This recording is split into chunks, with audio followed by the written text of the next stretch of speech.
दोस्तों, कहानी शुरू करने से पहले आज मैं आपको एक खास बात बताना चाहूँगा। एक महान शख्सियत ने एक बार कहा था कि यदि आप पहली बार किसी चैनल पर विजिट कर रहे हैं और चैनल अच्छा लग रहा है तो उस चैनल को सब्सक्राइब करें और वीडियो देखते देखते वीडियो को लाइक करना ना भूलें। तो मेरे कहानी शुरू करने से पहले आप वीडियो को लाइक और चैनल को सब्सक्राइब जरूर कर दें, बेल आइकन को दबाना ना भूलें। किस्से गलियारों के पेश करते हैं कृष्णचंद्र की लिखी कहानी पहला दिन।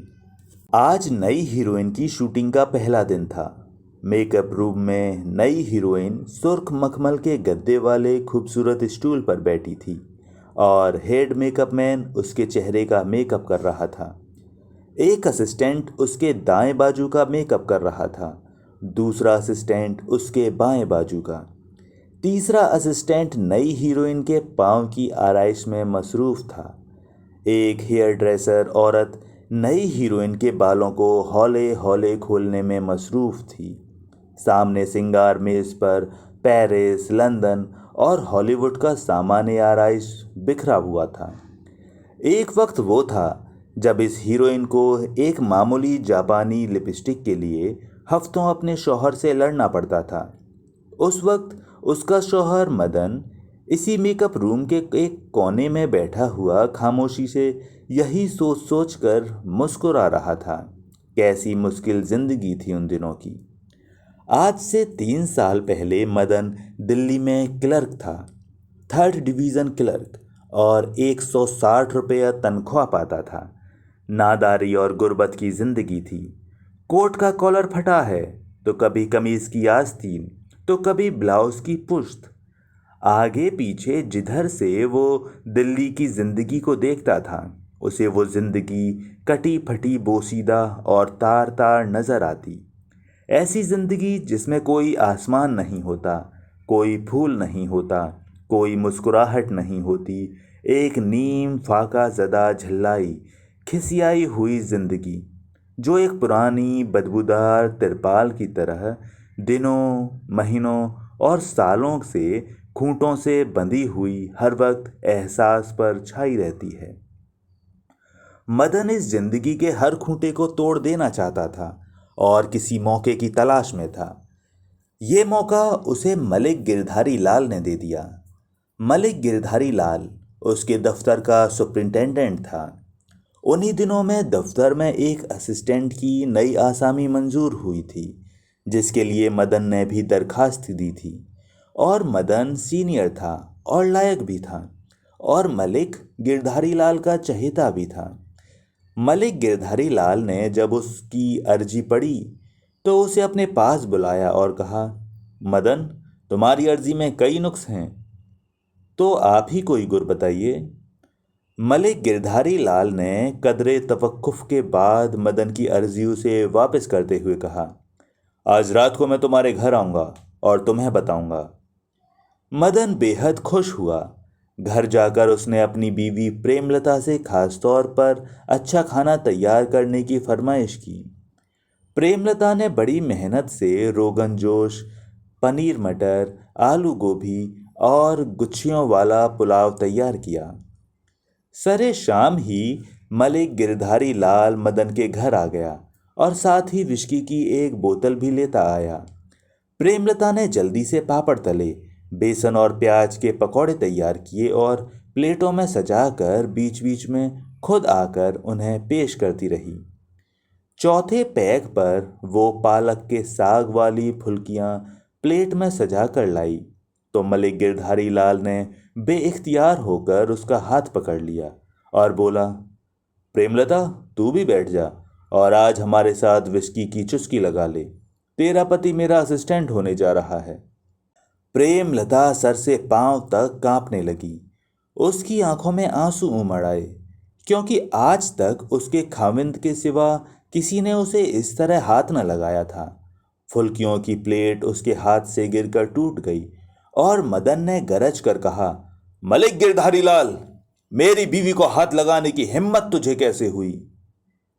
मदन का चांस मारा गया। उसके बजाय सरदार अवतार सिंह असिस्टेंट बन गया। फिर चंद दिनों के बाद किसी मामूली गलती की बिना पर वो अपनी नौकरी से अलग कर दिया गया और मदन ने कई माह दिल्ली के दफ्तरों में टक्करें मारने के बाद बम्बई आने की ठानी, क्योंकि उसकी बीवी बड़ी खूबसूरत थी। मदन के दोस्तों का ख्याल था कि प्रेमलता उतनी ही हसीन है जितनी नसीम पुकार में थी, वहीदा रहमान प्यासा में थी, मधुबाला मुगले आजम में थी। इसलिए मदन को चाहिए कि प्रेमलता को बम्बई ले जाए। दिल्ली में खूबसूरत बीवी वाले मर्द की तरक्की के लिए कितनी गुंजाइश है। मदन अगर असिस्टेंट बन भी जाता तो ज़्यादा से ज़्यादा 250 रुपये पाने लगता। 160 के बजाय 250 रुपये, यानी 90 रुपये के लिए अपनी इज्जत गंवा देता। ये तो सरासर हिमाकत है। इसलिए मदन को सीधे बम्बई जाना चाहिए। मगर जब मदन ने प्रेमलता से इसका जिक्र किया तो वो किसी तरह राजी ना हुई। वो एक घरेलू लड़की थी, उसे खाना पकाना, सीना पिरोना, कपड़े धोना, झाड़ू देना और अपने शौहर के लिए स्वेटर बुनना बहुत पसंद था। वो 14 रुपये की साड़ी और 2 रुपये के ब्लाउज में बेहद हसीन, खुश और मगन थी। नहीं, वो कभी बम्बई नहीं जाएगी। वो किसी स्कूल में काम करेगी मगर बम्बई नहीं जाएगी। पहले 2-3 दिन तो मदन उसे समझाता रहा। जब वो किसी तरह न मानी तो वो उसे पीटने लगा। 2 दिन 4 चोट की मार खाकर प्रेमलता सीधी हो गई और बम्बई जाने के लिए तैयार हो गई। जब प्रेमलता और मदन बोरी बंदर के स्टेशन पर उतरे तो उनके पास सिर्फ एक बिस्तर था, 2 सूटकेस थे, चंद 100 रुपये थे और प्रेमलता के जहेज का जेवर था। चंद दिन वो लोग कालबा देवी के एक धर्मशाले में रहे और मकान ढूंढते रहे। जब उन्हें मालूम हुआ कि जितने का जेवर प्रेमलता के पास है और जितने रुपए मदन के पास हैं, वो कुल मिलाकर भी इतने नहीं हो सकते कि बम्बई में पगड़ी देकर एक मकान लिया जाए, तो वो लोग धर्मशाले से गोरे गांव की एक झोपड़ी में मुंतकिल हो गए, जहां सबसे पहले मदन की लड़ाई झोपड़ी में रहने वाले एक गुंडे से हुई जो शराब पीकर प्रेमलता की इज्जत पर हमला करना चाहता था। इस लड़ाई के एक जख्म का निशान आज भी मदन की कलाई पर मौजूद था। मगर मदन बड़ी बहादुरी और जीदारी से लड़कर झोपड़ियों में बाइज्जत तरीके से रहने का हक मनवा लिया था, क्योंकि झोपड़ियों में रहने वाले बुनियादी तौर पर गरीब आदमी थे और एक दूसरे का हक समझते थे। झोपड़ी में रहकर मदन ने प्रेमलता को साथ लेकर एक स्टूडियो से दूसरे स्टूडियो के चक्कर लगाते लगाते फाके शुरू हुए। पहले नकदी खत्म हुई, फिर प्रेमलता के जेवर बिके, फिर कीमती साड़ियाँ, फिर कम कीमती साड़ियाँ। आखिर में मदन के पास सिर्फ एक कमीज़ रह गई जो उसके बदन पर थी, और प्रेमलता के पास सिर्फ एक साड़ी और एक ब्लाउज, और वो भी पुश्त से फट गया था। आपका ड्रेस आया है। एक असिस्टेंट डायरेक्टर अंदर आ गया और बाआवाज़े बुलंद बोला, और मदन ख्वाबे खरगोश से जागा और उसने देखा कि असिस्टेंट डायरेक्टर के हमराह एक दर्जी हीरोइन का नया ड्रेस लेकर चला आ रहा है। जामनी रंग का अतलसी गरारा, जरदोसी के काम का बनारसी कुर्ता और ब्लू शिफॉन का दुपट्टा सुनहरे गोटे के लहरियों से झिलमिल झिलमिल करता हुआ ड्रेस के अंदर आते ही महसूस हुआ गोया मेकअप रूम में एक फानूस रोशन हो गया है। हीरोइन मेकअप खत्म करके ड्रेसिंग रूम में लिबास बदलने के लिए चली गई। लेडी हेयर ड्रेसर और खादिमाएं उसके ज़िलों में थीं। उसे यूं जाते देखकर मदन के होंठों पर फतयाबी की एक कामरान मुस्कुराहट नमूदार हुई। उस दिन के लिए उसने जद्दोजहद की थी, उस दिन के लिए वो जिया था, उस दिन के लिए उसने फाके किए थे।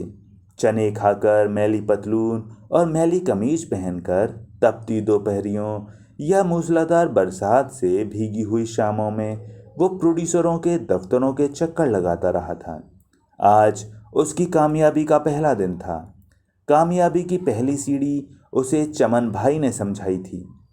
चमन भाई फिल्म प्रोड्यूसरों को किराए पर ड्रेस सप्लाई करता था और अक्सर औकात मुख्तलिफ प्रोड्यूसरों के दफ्तरों या मुख्तलिफ स्टूडियो में उसे मिल जाता था। एक दिन जब मदन फटे हालों में इस तरह घूम रहा था, चमन भाई ने उसे अपने पास बुला लिया और पूछा, कहीं काम बना? नहीं, तुम निरे गधे हो। अब मदन ने गाली सुनकर भी खामोश रह जाना सीख लिया था, इसलिए वो खामोश रहा। देर तक चमन भाई बड़े गुस्से में उसकी तरफ देखकर घूमता रहा। फिर बोला, आज शाम को मैं तुम्हारे घर आऊंगा और तुम्हें कुछ गुर की बातें बताऊंगा। प्रेमलता ने अपनी साड़ी के फटे हुए आंचल से अपनी जवानी को ढांपने की नाकाम कोशिश की। फिर उसने बेजार होकर मुंह फेर लिया। जहां जाओ कोई ना कोई मलिक गिरधारी लाल मिल जाता है। मगर इस शाम चमन भाई ने उनके झोंपड़े में काजू पीते हुए कोई गलत बात नहीं की। अलबत्ता 5वें पैक के बाद चिल्ला कर बोला, जब तक प्रेमलता तुम्हारी बीवी रहेगी ये कभी हीरोइन नहीं बन सकती। क्या बकते हो? मदन गुस्से से चिल्ला कर बोला, ठीक बकता हूं। चमन भाई हाथ चलाकर जोरदार लहजे में बोला, साला हलकट, किसको तुम्हारी बीवी देखने की चाहत है? सब लोग मिल मजूर से लेकर मिल मालिक तक फिल्म की हीरोइन को कुंवारा देखना चाहते हैं। कुंवारी? हाँ, एकदम वर्जिन। मगर मेरी बीवी कैसे हो सकती है? वो तो शादीशुदा है। तो इसको शादीशुदा मत बोलो, कुंवारी बोलो। अपनी बीवी मत बोलो। बोलो ये लड़की मेरी बहन है। मेरी बहन? मदन ने हैरत से पूछा। हाँ हाँ, तुम्हारी बहन। अरे बाबा, कौन तुम्हारी इस झोंपड़ी में देखने को आता है कि तुम्हारी बहन है कि बीवी है? चमन भाई तो ये गुर बता के चला गया, मगर प्रेमलता नहीं मानी। मदन के बार बार समझाने पर भी नहीं मानी। मैं अपने शौहर को अपना सगा भाई बताऊंगी? हरगिज नहीं हो सकता। इससे पहले मैं मर जाऊंगी। तुम जवान गुद्दी से बाहर खींचोगे जब भी मैं अपने पति को अपना भाई नहीं कहूंगी। आखिर मदन ने फिर उसको पीटना पड़ा। 2 दिन प्रेमलता ने 4 चोट की मार खाई तो सीधी हो गई और फिल्म प्रोड्यूसरों के दफ्तर में जाकर अपने शौहर को अपना भाई बताने लगी। चमन भाई ने मदन को अपने एक दोस्त प्रोड्यूसर छगन भाई से मिलवा दिया। छगन भाई ने प्रेमलता के फोटो एक कमर्शियल स्टूडियो से निकलवाए। अपने डायरेक्टर मिर्जा इज्जत बैग को बुलाकर प्रेमलता से उसका तारुफ कराया। मिर्जा इज्जत बेग ने बड़ी गहरी नज़रों से प्रेमलता को देखा, उससे बातचीत की, फिर स्क्रीन टेस्ट के लिए हाँ कर दी। स्क्रीन टेस्ट के लिए फिल्म का एक सीन प्रेमलता को याद करने के लिए दिया गया और 3 दिन के बाद स्क्रीन टेस्ट रखा गया। तीनों दिन हर रोज़ शाम के वक्त चमन भाई झोंपड़े में मदन और प्रेमलता से मिलने के लिए आता रहा और काजू पीता रहा और इन दोनों का हौसला बढ़ाता रहा। आज स्क्रीन टेस्ट है, मेरी मानो तो तुम आज प्रेमलता के साथ ना जाओ। क्यों ना जाऊं? इसलिए कि अगर तुम साथ गए तो प्रेमलता फ्री एक्टिंग ना कर सकेगी, तुम्हें देखकर शर्म आ जाएगी, और अगर प्रेमलता घबरा गई तो ये स्क्रीन टेस्ट में फेल हो जाएगी। कैसे फेल हो जाएगी? मदन शराब के नशे में झल्ला कर बोला, मेरी बीबी नसीम सुचित्रा सेन मधुबाला से भी खूबसूरत है। मेरी बीबी एलिजाबेथ टेलर से भी ज़्यादा खूबसूरत है। मेरी बीवी नरगिस से बेहतर अदाकारा है। मेरी बीवी किसी स्क्रीन टेस्ट में फेल नहीं हो सकती। मेरी बीवी, अब साले बीवी नहीं बहन बोल, बहन। चमन भाई हाथ चलाते हुए जोर से बोला, अच्छा बहन ही सही। मदन शराब का जाम खाली करते हुए बोला, जैसा तुम बोलोगे चमन भाई, ऐसा ही मैं करूँगा। आज तक कोई बात टाली है जो अब टालूंगा?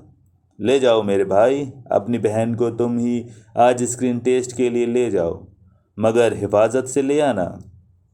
खातिर रखो, अपनी गाड़ी में लेकर जा रहा हूँ, अपनी गाड़ी में लेकर आ जाऊँगा। बहुत रात गए प्रेमलता स्क्रीन टेस्ट से प्रोड्यूसर की गाड़ी में लौटी। उसने वही साड़ी पहन रखी थी जो स्क्रीन टेस्ट के लिए इस्तेमाल की गई थी और उसके मुंह से शराब की बू आ रही थी। मदन गुस्से से पागल हो गया। तुमने शराब पी? हाँ, सीन में ऐसा ही करना था, मगर पहले सीन में जो तुम्हें दिया गया था उसमें तो ऐसा नहीं था। मिर्जा इज्जत बेग ने सीन बदल दिया था। तो तुमने शराब पी, सिर्फ शराब पी? मदन ने उससे गहरी नज़रों से देखते हुए पूछा। हाँ, सिर्फ शराब पी। और तो कुछ नहीं हुआ? नहीं, प्रेमलता बोली। अलबत्ता सीन की रिहर्सल अलग से कराते हुए मिर्ज़ा बेग ने मेरी कमर में हाथ डाल दिया। कमर में हाथ डाल दिया? क्यों? मदन ने एकदम भड़क कर कहा। सीन का एक्शन समझाने की खातिर, प्रेमलता बोली। मदन का गुस्सा ठंडा हो गया।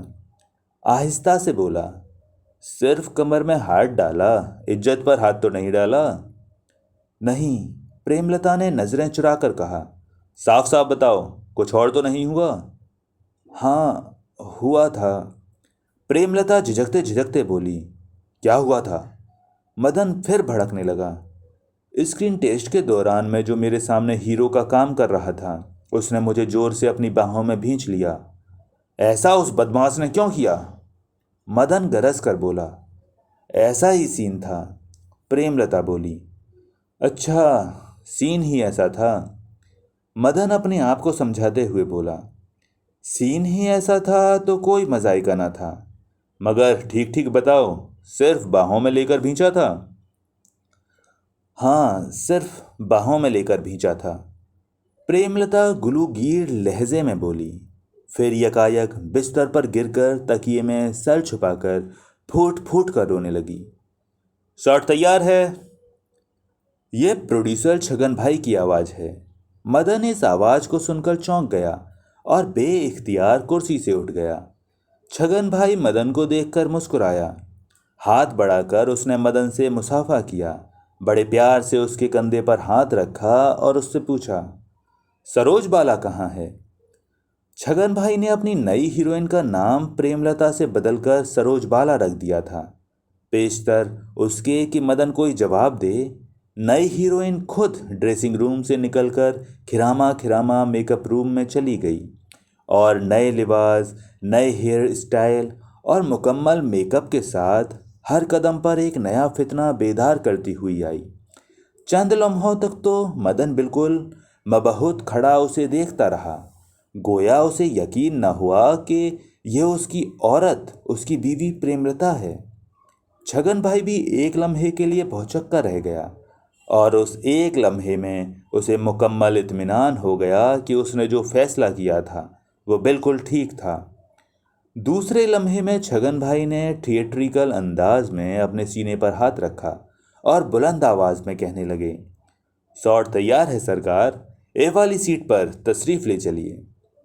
नई हीरोइन खिलखिलाकर हंस पड़ी और मदन को ऐसे लगा जैसे किसी शाही हॉल में लटके हुए स्तंभोली फानुस की बहुत सी बिल्लोरी कलमें एक साथ बज चुकी थी। नई हीरोइन गोया मुस्कुराहट के मोती बिखेरती हुई छगन भाई के साथ सीट पर चली। मदन भी पीछे पीछे चला और छगन भाई को अपनी बीवी के साथ हंस हंस कर बातें करते हुए देखकर मदन को वो दिन याद आया जब छगन भाई ने स्क्रीन टेस्ट के चंद दिन बाद मदन को अपने दफ्तर बुला भेजा था। छगन भाई मदन की कमर में हाथ डालकर खुद उसे अंदर कमरे में ले गया था, जो एयर कंडीशन था और छगन भाई का अपना ज़ाती प्राइवेट कमरा था जिसमें बिजनेस के तमाम अहम उमूर तय होते थे। जब मदन उस कमरे के अंदर पहुंचा तो उसने देखा कि उससे पहले उस कमरे में मिर्ज़ा इज्जत बेग और चमन भाई बैठे हुए हैं। आज बोर्ड ऑफ डायरेक्टर की मीटिंग है, चमन भाई ने हंसकर कहा। आज हम लोग एक सोने की खान खरीदने जा रहे हैं। सोने की खान? मदन ने ताज्जुब से पूछा। हाँ, और तुम्हारा भी इसमें हिस्सा है, एक चौथाई का, और बाकी 3 तुम्हारे पार्टनर तुम्हारे सामने इस कमरे में बैठे हैं। मैं, छगन भाई, ये मेरा दोस्त चमन भाई, ये मेरा डायरेक्टर मिर्ज़ा इज्जत बेग, हम चारों आज से इस सोने की खान के पार्टनर होंगे। और ये सोने की खान है कहाँ? जवाब में छगन भाई ने मेज से एक तस्वीर उठाई और मदन को दिखाते हुए बोले, ये रही।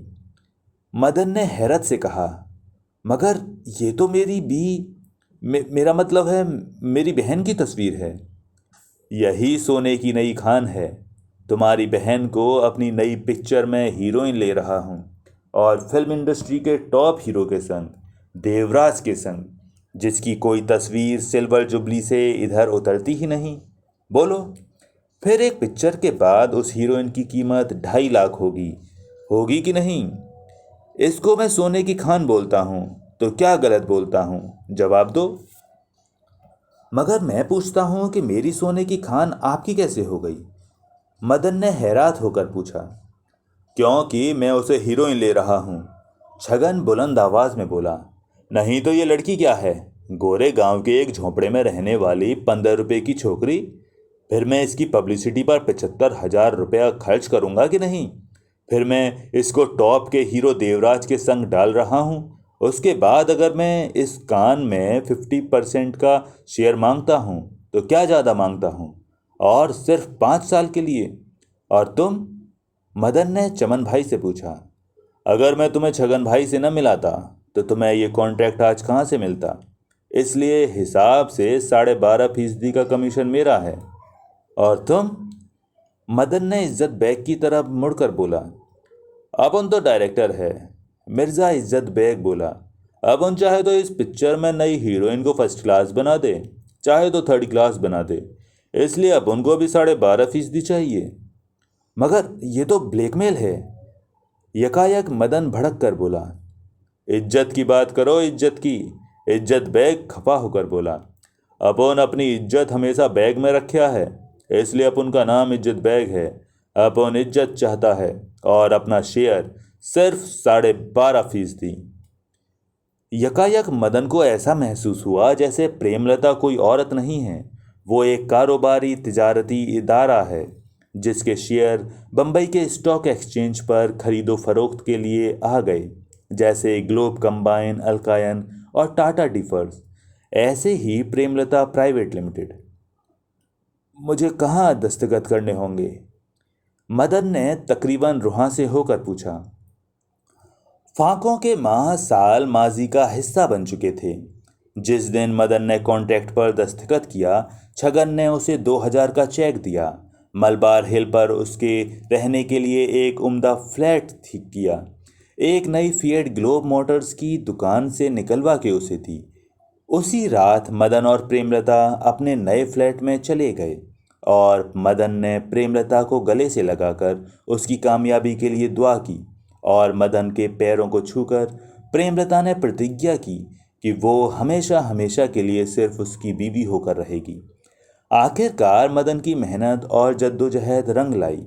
आखिरकार कामयाबी ने मदन के पांव चूमे। आज उसकी बीवी हीरोइन थी, प्रेमलता सरोज बाला थी। आज उसकी शूटिंग का पहला दिन था और अब वो दिन भी खत्म हो रहा था। स्टेज नंबरों के बाहर मदन अपनी फिएट में बैठा हुआ बार बार घड़ी देख रहा था।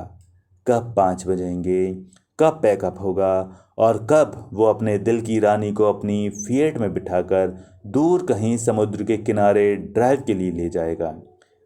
पैकअप की घंटी बजी और मदन का दिल जोर जोर से धड़कने लगा। थोड़ी देर के बाद नई हीरोइन बाहर निकली। उसका हाथ देवराज के हाथ में था और वो दोनों बड़ी बेतकल्लुफी से बातें करते, हंसते, बोलते, हाथ झुलाते साथ साथ चले आ रहे थे। साथ साथ फिएट से आगे चले गए जहां हीरो की शानदार इम्पाला गाड़ी खड़ी थी। मदन ने फिएट का पुट खोलकर आवाज दी, सरोज। हाँ भैया, हीरोइन पलट कर चिल्लाई और फिर दौड़ती हुई मदन के पास आई और आहिस्ता से बोली, तुम घर जाओ, मैं देवराज की गाड़ी में आती हूँ। मगर तुम मेरी गाड़ी में क्यों नहीं जा सकती? मदन ने गुस्से से पूछा। बावले हुए हो? प्रेमलता ने तैश खाकर जवाब दिया। मैं अब एक हीरोइन हूँ और अब मैं कैसे तुम्हारे साथ इस छोटी सी फिएट में बैठकर स्टूडियो से बाहर निकल सकती हूँ? लोग क्या कहेंगे? सरोज, उधर से हीरो जोर से चिल्लाया। आई। सरोज जोर से चिल्लाई और पलटकर हीरो की गाड़ी की तरफ दौड़ती हुई चली गई। देवराज सामने की सीट पर ड्राइव करने के लिए बैठ गया और सरोज उसके साथ लगकर बैठ गई। फिर इम्पाला के पट बंद हो गए और वो खूबसूरत फिरोजी गाड़ी एक खुश आइंद हॉर्न की मौसीकी पैदा करती हुई गेट से बाहर चली गई और मदन की फिएट का पट खुले का खुला रह गया। तो दोस्तों ये थी कहानी पहला दिन, लेखक कृष्णचंद्र। उम्मीद करता हूँ आपको कहानी पसंद आई होगी। अगर कहानी पसंद आई है तो वीडियो को लाइक करें, चैनल को सब्सक्राइब करें, बेल आइकन को दबाएं और लोगों तक शेयर ज़रूर करें। मिलते हैं किसी और दिन किसी नई कहानी के साथ। तब तक के लिए नमस्कार।